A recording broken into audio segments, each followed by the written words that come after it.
Ko'pchilik qizlarimiz tomonidan kelayotgan savollarga javob bermoqchiman. Pul tikilmaydimi? Faberlik kompaniyasida millionlab oylikka chiqish imkoniyati sizda bor. Aynan siz bu biznesda pul tikmasdan turib ish boshlay olmaysiz, lekin kompaniyamizda katta pul tikish kerak emas. Siz atigi 150 ming so'm bilan bemalol biznesingizni boshlashingiz mumkin va keyinchalik siz ham 21 kunda kamida 5 milliondan 50 milliongacha oylikka chiqish imkoniyatiga egasiz.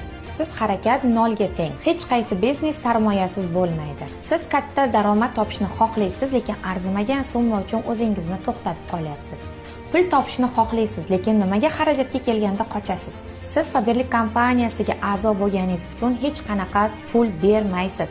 Faqatgina kompaniyamiz marketing plan bo'yicha siz ro'yxatdan o'tganingizdan keyin kompaniyamizdan o'sha pulingizga siz mahsulot olib sotasiz yoki o'zingiz uchun ishlatasiz. Pulingizga mahsulot almashasiz. Nimaga endi pul topishni xohlaymiz u rasxodga kelganda to'xtaymiz.